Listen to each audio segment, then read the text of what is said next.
नमस्ते आप सभी को। आज मेरा डे 9 है डिसिप्लिन एंड कंसिस्टेंसी का।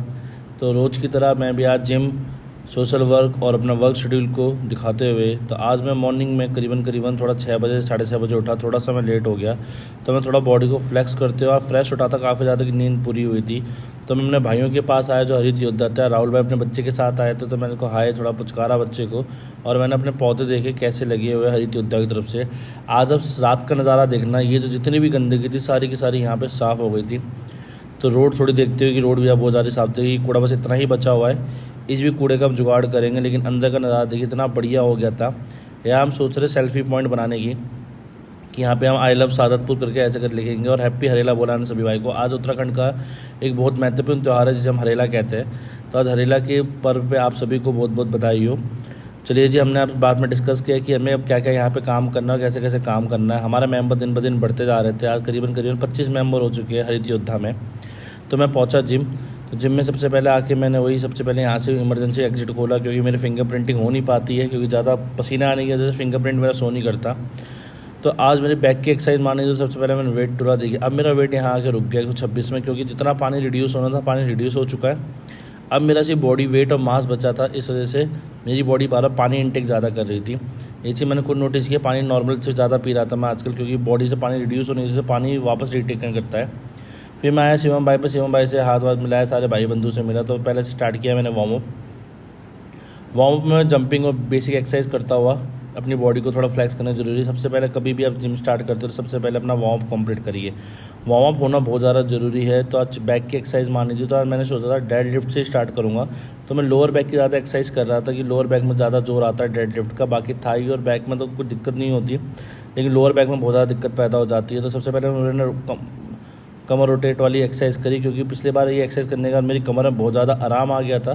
तो इसमें क्या होता है, अपने शोल्डर को आपको स्टिफ रखने होते हैं, खाली आपका कमर वाला हिस्सा जो होता है वो उसे रोटेट करना पड़ता है, जिससे आपकी कमर की लोअर बैक जो होती है उसकी सारी मसल्स एक्टिवेट हो जाए। तो मैंने खड़े होकर भी और बैठ के दोनों तरीके से मैंने इस सेट को पूरा किया। इस सेट में पूरी लोअर बैक सीट होती है। तो पहले मैंने हाफ डेड लिफ्ट मारी, कंप्लीट नहीं मारी, क्योंकि डेड लिफ्ट एक ऐसी एक्सरसाइज है जिसमें आपकी कमर में बहुत ज़्यादा इम्पैक्ट आता है और बहुत ज़्यादा तेज दर्द बढ़ भी सकता है और पूरी मसल लोअर बैक की एक्सरसाइज भी स्ट्रांग हो सकती है। लोअर बैक की प्रॉब्लम बहुत से जनों को रहती है, तो इस दर्द का अगर आपको कंप्लीट इलाज चाहिए तो आप डेड लिफ्ट ज़रूर करिए। अगर हैवी वेट नहीं कर सकते तो लाइट वेट मारिए। आज मैं सोच के आया था डेड लिफ्ट में आग लगा दूंगा। तो मैंने क्या करा, सबसे पहले भाई साहब ने सेट को करा, टेबल उठाया। पहले मैंने आज सीधे स्टार्ट किया 20-20 40 और 20 की रॉड। तो 60 किलो का मैंने पहला सेट मारा। इसमें मैंने रैप थोड़े ज़्यादा निकाले, क्योंकि मुझे पता था जो अगला सेट निकलेगा वो मेरा उतना नहीं निकल पाएगा। थोड़ा मैंने पानी पिया, क्योंकि डेड लिफ्ट मारने के बाद हालत बहुत गंदी ख़राब हो जाती है, नॉर्मल इससे बहुत ज़्यादा वो रहता है। तो थोड़ा भाइयों से बातचीत करी। मैंने कहा भाई क्या मार रहे हो, क्या सेट मार रहे हो, क्योंकि थोड़ा साथ साथ लगातार कंटिन्यू सेट मारना भी ठीक नहीं होता। तो यहाँ पे शिवम भाई आए मेरे पास। शिवम भाई हमारे जिम के ट्रेनर है, तो मुझे एडवाइस दे रहे थे कि आप अपनी कैसे कैसे तू अपने बॉडी को ट्रेन कर और एक अपना वर्किंग शेड्यूल बनाओ, डाइट शेड्यूल बना। अगर तुझे फॉलो करेगा तभी तेरी बॉडी में प्रॉपर इंपैक्ट आएगा। सेट तो ठीक मार रहा है, उसमें कोई प्रॉब्लम नहीं, साथ साथ डाइट में भी फोकस करना चालू कर। तो ये सब बात आपस में डिस्कस हुई थी कि ऐसा कर कि जैसे मैनेज करेगा। तो मुझे बात बहुत ज़्यादा सही लगी। मैंने कहा हाँ कि दोनों चीज़ साथ साथ ज़रूरी है, सिर्फ एक्सरसाइज करने से नहीं होगा। तो मैंने यहाँ पे प्लेट बढ़ाई। प्लेट इसमें लगाना भी बड़ा मुश्किल काम होता है डेड लिफ्ट में, और निकालना भी बड़ा मुश्किल काम होता है। तो मैंने 20-20 प्लेट और बढ़ाई, तो मेरा करीबन यहाँ से 100 किलो पूरा हो गया। तो मैंने 100 किलो की PR पे मैं आखिरकार पहुँच ही गया। मैं को डेड लिफ्ट की मैं आपको आज वीडियो दिखा रहा हूँ, लेकिन 20 में डेड लिफ्ट लगातार प्रैक्टिस कर रहा था, क्योंकि डेड लिफ्ट और स्क्वाट्स इसमें मेरा PR बहुत ज़्यादा कम हो चुका है। मेरे से नहीं उठाए जा रहे थे वेट काफ़ी टाइम से। तो लेकिन मैंने आज 100 किलो उठा ही दिया और थोड़ी देर होल्ड करा और रखने के बाद मैंने रख दिया। मुझे बहुत ज़्यादा खुशी थी। मैंने कहा चलो आज 100 किलो मैंने पूरा कंप्लीट करा अपना। तो मैंने बैक किया, दूसरी एक्सरसाइज मारी केबल रो। इसमें बैक पूरी स्क्वीज़ करनी पड़ती है। तो ये बैक की काफ़ी ज़्यादा इफेक्टिव एक्सरसाइज थी। मैं डिफरेंट एक्सरसाइज कर रहा हूँ, लेकिन इसमें काफ़ी ज़्यादा हैवी वेट आप आराम से उठा सकते हो, क्योंकि इसमें डबल पुली होती है। जिसमें डबल पुली होती है उसके अंदर उठाना ज़्यादा बिग चैलेंज नहीं होता। सिंगल पुली या डायरेक्ट वेट उठाना ज़्यादा बड़ा चैलेंज होता है। तो इसमें मैंने पूरी की पूरी सारी की सारी प्लेटें लगा दी, तभी मेरे को इतना ज़्यादा इम्पैक्ट फील नहीं हो पाया। तो मैंने कहा इतनी ज़्यादा असरदार नहीं हो रही। तो उसके बाद मैं एंड में आया रनिंग करने। मैंने कहा जिम का पोर्शन में ज़्यादा नहीं दिखाऊंगा, बच्चे बोलते हैं कि जिम का ना हमें नॉर्मल नहीं लगता, आप अपने उसका दिखाइए एक्टिविटीज़ का। आज से मैंने डिसिप्लिन का एक और हिस्सा अपने जोड़ा था। आज से अपना मैं बैट खुद लगाऊंगा, क्योंकि मैंने एक बुक पढ़ी थी, ऑडियो सुनी थी। सबसे पहले उठ के अपना बैट लगाना चाहिए। तो सबसे पहले मैंने तकिए को खोल में डाला। मेरी मम्मी हमें से कह रहे थे तकिए से खोल कैसे निकल जाता है, रात में पता नहीं कैसे निकल जाता है, सोते सोते मैं खुद परेशान हूँ। तो मैंने अपना गद्दा फोल्ड किया। मैं ज़मीन में इसलिए सोता हूँ जिससे मेरी लोअर बैक और पीठ वाला पोर्शन बिल्कुल स्ट्रेट रहे। ऐसी बात नहीं मेरा बेड नहीं, मेरे ऊपर वाले फ्लोर में बेड है, लेकिन मैं ज़मीन में ही सोना पसंद करता हूँ। एक तो साइज़ बड़ा होने की वजह से कहीं भी फैल जाओ, बेड में गिरने के चांस ज़्यादा हो जाते हैं। मैं पलटता बहुत ज़्यादा हूँ, तो मेरी मम्मी कहती तू ज़मीन में ही सो, तो कहीं भी गिर तू पलट कर। तो मैंने अपने चार्जर वार्जर को बैग में डाले, सारा सामान सही से सेट करा, अपने पजामे वजामे कमरे को एकदम एक नंबर बनाया। फिर मैंने बाहर जाके बाइक को उतारा। बाइक उतारना मैंने आपको पहले बताया था, बहुत ज़्यादा दिक्कत का काम है और बहुत ज़्यादा आलस भी आता है बाइक उतारने में। तो चलो भाई बाइक उतारनी पड़ेगी। लेकिन मैंने टू व्हीलर का दोनों बाइकों को हम सर्विस करा के ला चुके थे। दोनों बाइक को मेरे भाई ने सर्विस कराई इस बार, और बाइक एकदम टकाटक हो रखी थी बाइक। तो बाइक को थोड़ा मैं घुमा के लाया, देखते कैसी आवाज़ क्या आ रही थी। कल रात में बाइक कह रहा चैन की आवाज़ आ रही है, मैं चेक करता हूँ। तो i3 में बेसिक चैन की आवाज़ आती है। तो मैं बाइक रख के थोड़ा वापस आने लगा, तो मैंने देखा चलो गेट वेट बंद करता हूँ, और मैं आया वापस। तो मैंने कहा पहले ये उतारूँ नहीं उतारूँ, फिर मैंने कहा बाद में उतार लेंगे, कोई बात नहीं। किसी का कॉल आया तो मैंने कॉल अटेंड किया। मैंने कहा चलो भाई देखते किसका कॉल था। तो ज़्यादातर कंपनी वालों को ही कॉल निकलता है, कंपनी वाले मुझे बहुत याद करते हैं। ठीक है, जियो धंधा, वैसे जियो के रेट बढ़ चुके हैं, तो हम भी BSNL में कन्वर्ट करेंगे धीरे धीरे, चिंता मत करिए। मैं BSNL के रेट देख लूँ। तो हम निकल के अपने क्राउन नगर कोचिंग के लिए 8 से 9 क्लास लेके मैंने क्लासेस के अंदर रिकॉर्डिंग करना बंद कर दिया कि बच्चों का ध्यान डिस्ट्रैक्ट होता है। तो मैंने 1-2 दिन करने का बंद कर दिया। तो आज मैं आपको रास्ते का रिव्यू दिखाता हूँ। अभी देखिए बारिश होने का मौसम कितना सुहाना लग रहा है। तो मैं क्राउन नगर तो तेज़ से बढ़ते सर्विस रोड से होता जाता हूँ, मैं ऑन रोड नहीं जाता, क्योंकि ऑन रोड अभी भी रॉन्ग साइड बहुत ज़्यादा आ रहा है, लोगों को समझाना बहुत ज़्यादा मुश्किल हो जाता है। तो आज मैं गलियों के अंदर से होते जा रहा था। ये हमारा 3 नंबर गली, जिसकी हमने रोड का काम जो पूरा हुआ था, देखिए कितनी बेहतरीन रोड हो चुकी है सीवर के थ्रू भी। तो हमारे एरिया में बहुत तेज़ी से काम होते जा रहा है। अभी भी थोड़ा क्राउन नगर का जो पोर्शन है थोड़ा डेवलप नहीं हो रहा, काम तेज़ी से नहीं, लेकिन हमारी साइड का काम बहुत तेज़ी से है। तो मेरी रिवॉल्ट बाइक है, देखिए इसमें रीडिंग वीडिंग सब स्केल अब दिखाती है, बढ़िया मज़ा आता है चलाने में इसमें। लेकिन मैंने आवाज़ स्टार्ट कर दी थी, क्योंकि लोग हटते नहीं, क्योंकि इस बाइक में आवाज़ ही नहीं है। कितनी भी हॉर्न दे दूँ होते लोग, बाइक की फील से नहीं आता कि जो बट ब्लड होती है वो होती है, उसमें पीछे से पता चल जाता कोई आ रहा है। तो मैंने यहाँ देखा रोड का नज़ारा, यहाँ तो टूटा हुआ था, यहाँ पे काम चल रहा था। तो मैंने घुमाया U-टर्न रख के स्टैंड पर रख के, और मैं वापस निकला कोचिंग की तरफ। गलियों में जाने में टाइम बहुत ज़्यादा लग जाता है, और अगर मैं ऑन रोड जाता तो फटाफट पहुँच जाता। लेकिन गलियों में जाने का प्लस पॉइंट ये रहता है कि अपने बच्चे भी दिख जाते हैं, भैया नमस्ते भी कर लेते हैं, और मैं थोड़ा हाल चाल ही पूछ लेता हूँ अपने बड़े भाई बहनों का। पहले मैं स्कूल में पढ़ाता था, Kanhaiya public senior secondary school है, क्राउन नगर चौक पर लगता है। इस स्कूल को भी मेरे को छोड़े हुए 1-2 साल हो चुके हैं। ठीक है, स्कूल बहुत बढ़िया था, पर बस ये था मुझे ग्रोथ चाहिए थी, इस वजह से मैं स्कूल थोड़ा चेंज करता रहता हूँ।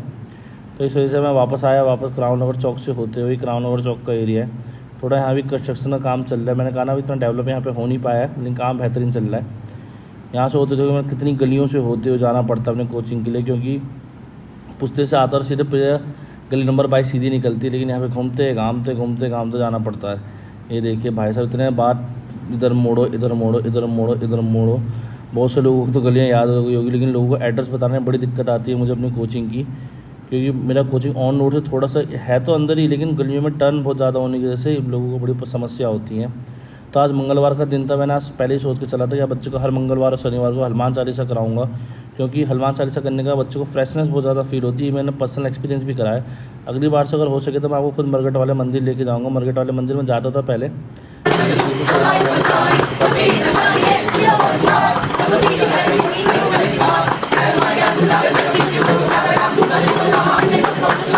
विक्रम बजरंगी को मित्रवार के संगी देखो ऐसा कानन कुंडल कुंदर कैसा हाथ बज ध्वजा ध्वजे धन ध्वजे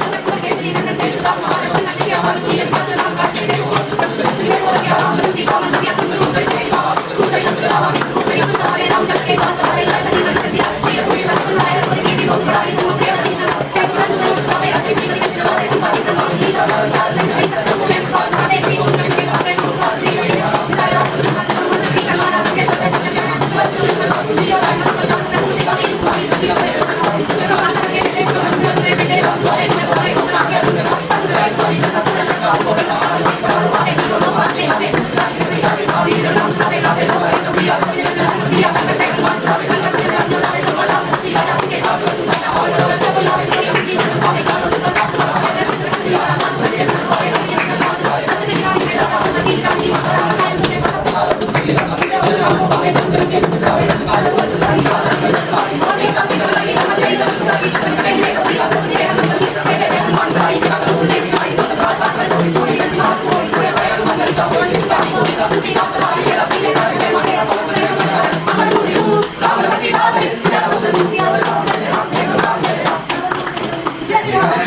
से घर किया और अपनी 11 बजे तक क्लास लेने के बाद थोड़ा देर मैं घर गया, वहाँ से खाना वाना खा के अब मैं वापस स्कूल की तरफ आया। तो अब बच्चों को मुझे एक्सपेरिमेंट कराना था। वैसे मंडे वाले दिन एक्सपेरिमेंट्स का होता है। कल मेरा ऑफ हो गया था क्योंकि कल बहुत हैवी बारिश हो रही थी। बारिश होने की वजह से कल रास्ते में दिक्कत थी, इस वजह से मैंने कल स्कूल ऑफ किया था।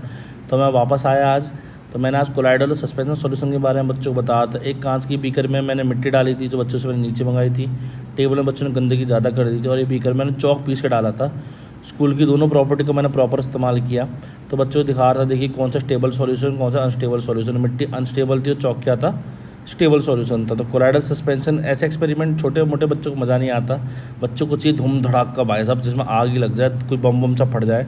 बहुत से बच्चों की तमन्ना होती है कि स्कूल में बम फट जाए। ठीक है, ये लक्ष्य बीच में खड़ा था। मैंने कहा 2 मोटे हाथ ही अगर अटक ही जाएंगे, तो मैंने कहा तू साइड में खड़े हो।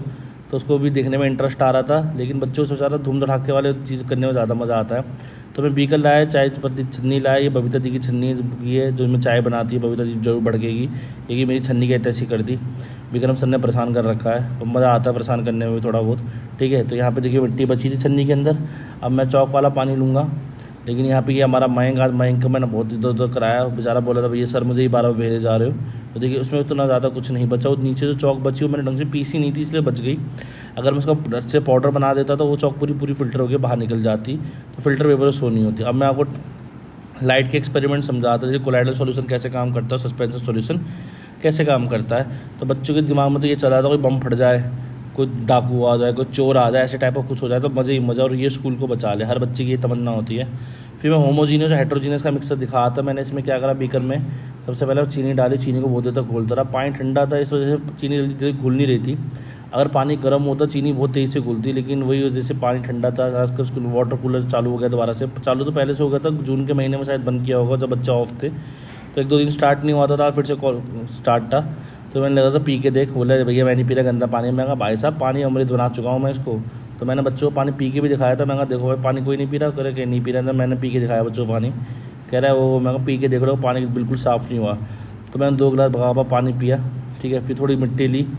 फिर ये मिट्टी में मैंने इनको हेट्रोजीनियस मिक्सर दिखाया। देखिए ये अनस्टेबल, इसकी बाउंड्री नज़र आ रही है, उसमें बाउंड्री नज़र नहीं आ रही थी। तो इस तरीके से एक्सपेरिमेंट हम यहाँ पे कर सकते हैं। तो बच्चे बहुत ज़्यादा खुश हुए कि उनको कुछ नए जानने को मिला, कुछ नया सीखने को मिला। एक्सपेरिमेंटल थ्रू पढ़ाने में बच्चों को काफ़ी ज़्यादा मज़ा आता, बच्चे भी इंटरेस्ट लेते काफ़ी ज़्यादा।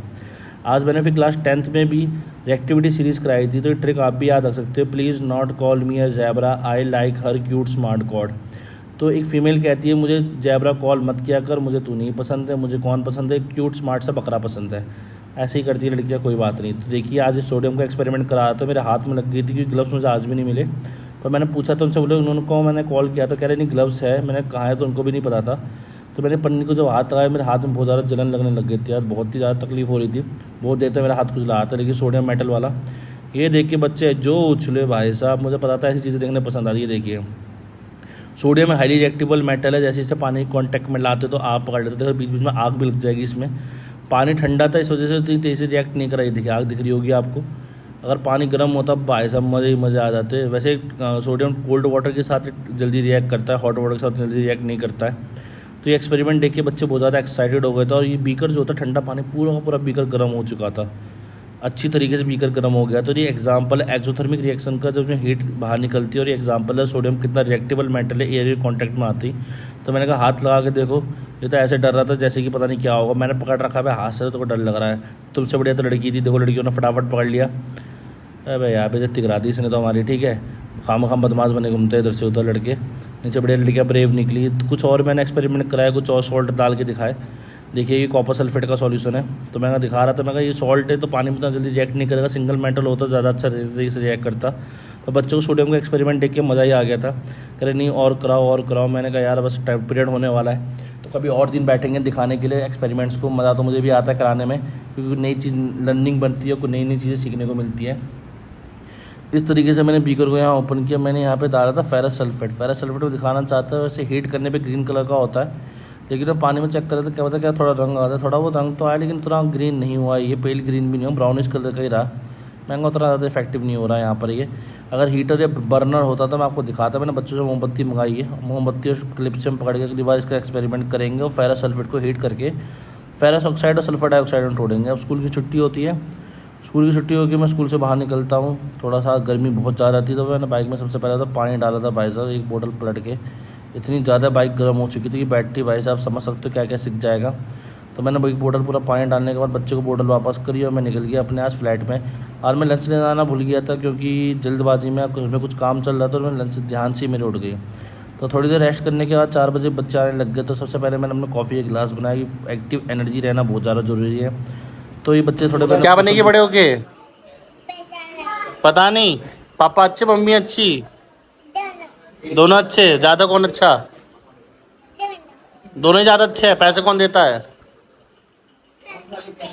कोई नहीं देता। अरे वाह, होशियार है तो बच्ची बहुत ज़्यादा होशियार थी, बहुत अच्छी रिप्लाई कर रही थी। चलिए क्लास ओवर होने के बाद सारे बच्चे स्टूल छोड़ जाते हैं।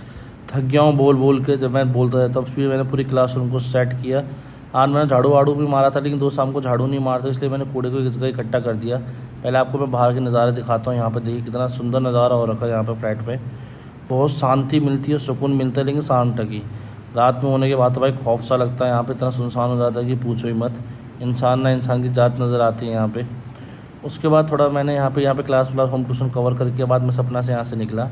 तो यहाँ पे भाई साहब रात में बड़ा डरावना सीन हो जाता है, बिल्कुल सुनसान जब तक सोसाइटी के अंदर हो जब तब भी ठीक है, अब वॉक कर सकते हो। यहाँ पे लेडीज़ वेडीज़ बच्चों के लिए बहुत अच्छी फैसिलिटी है घूमने घामने की।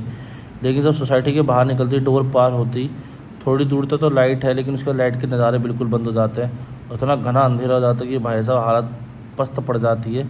ये देखिए रोड बिल्कुल घनी हो जाती है। यहाँ पे कोई जानवर आ जाए, कुछ आ जाए, समझ नहीं आता। तो मैं बाइक वैसे स्लो ही चलाता हूँ, लेकिन अचानक से सामने कोई ना कोई जानवर आ जाती है। अचानक से यहाँ पे कोई जानवर आएगा, मेरा हाथ गिरते गिरते मैं बचा। भाई साहब एकदम से वो जानवर मेरे सामने आया, वो एकदम दिखा वो लाइट में ही। तो मैंने एकदम ही बाइक स्लो करी, वैसे भी 40 की स्पीड में था, पर वो जानवर के आने की वजह से मेरी दिक्कत थोड़ी ये दिखी, ये आया और ये चला गया। पर मेरी बाइक थोड़ी सी लड़खड़ाई, बट मैंने यहाँ संभाली। यहाँ पे एक सांड भी आया था, सांड थोड़ा तुरंत अलग हो गया था आवाज़ सुनती, क्योंकि मैंने हॉर्न स्टार्ट कर दिया, हॉर्न बजाते हुए चल रहा था। बात दूसरी गाड़ियों की नहीं होती, ऐसे जानवर अचानक से आते तो एक्सीडेंट होने के चांस बहुत ज़्यादा बढ़ जाते हैं, इसलिए थोड़ा सा मुझे यहाँ पर सेफ्टी रखनी पड़ती है और आप लोगों को भी सेफ्टी रखनी चाहिए। तो मैं आगे आपको दिखाता हूँ। देखिए यहाँ पे सिंगल रोड होने की वजह से बहुत ज़्यादा तकलीफ है अभी। जब ये दोनों तरफ की रोड ओपन हो जाएगी तो रोड क्रॉस करने में भी और उसमें भी हेलमेट में लाइट पड़ते दिखाई देना, रोड पर बंद हो जाता है, बिल्कुल ही अंधेरा छा जाता है, एकदम ही दिखता ही नहीं है कि क्या हो रहा है क्या नहीं हो रहा। तो सिंगल वे होने का थोड़ा सा ये डेंजर है इस साइड अभी। कोई बात नहीं, देखते गवर्नमेंट जल्दी काम करेगी इसके ऊपर भी। तो यहाँ से मैंने रोड क्रॉस किया था, अब मैं आ गया डबल लेन में। वहाँ पे गाड़ी इस तरफ जा रही है, गाड़ी इस तरफ जा रही है। लोग बहुत तेज़ ही गाड़ी चलाते हैं। मैं नॉर्मली रखता हूँ हमेशा स्पीड को, कोई नहीं पता कौन कब कहाँ से आ जाए, कब आपको ब्रेक लगाने पड़ जाए। ज़्यादातर एक्सीडेंट जो होते हैं ब्रेक को बाइक स्लिप खाने की वजह से होता है। लोगों को मैंने 1000 बार समझाया, बहुत बार बच्चों को भी समझाता हूँ। दुर्घटना से देर भरी दुर्घटना होने से अच्छा कि देर हो जाए, ठीक है, तो वो ज़्यादा आपको बेटर होता है। आज शाम को मैं अपनी अहित योद्धाओं के साथ नहीं था, लेकिन ये हमारे एरिया की काउंसलर है नीता बिज जी, आज ये हमारे काम को देखने आई थी और ये बहुत ज़्यादा प्रभावित थी कि देखिए आप लोगों ने मिल के, और उन्होंने ऐसी बात नहीं, हमारी नीता बिस्ट जी ने भी बहुत हेल्प करी है। तो इन्होंने मिट्टी का जो योगदान था, सफाई वफाई का जो JCB सब आई थी, उन्होंने करा था। सबसे पहले जो कूड़ा आपको मैंने सुबह दिखाया था, जो पड़ा हुआ था, कूड़े को हमने खुद ही इकट्ठा करना चालू किया। हमने क्यों किसी के ऊपर डिपेंड रहता, इतने दिन हो चुके थे कूड़े को पड़े, तो हमने कूड़े को पूरे यहाँ पे उठाया। मैं इस टाइम प्रेजेंट नहीं था क्योंकि शाम का टाइम का सीन में क्लासेस में था, तो ये ग्रुप में फ़ोटो भेजी थी, वो फ़ोटो थी। फिर वो कूड़ा उठाने के बाद हमने ये मिट्टी को यहाँ पे भरायन किया। मैं आपको कल सुबह यहाँ की तस्वीरें दिखाऊंगा। इतना बेहतरीन और इतना सुंदर लग रहा था नज़ारा, मैं आपको बता नहीं सकता। तो दोस्तों मिलते हैं हम अपने नेक्स्ट व्लॉग में। Thank you, welcome, bye bye, Tata.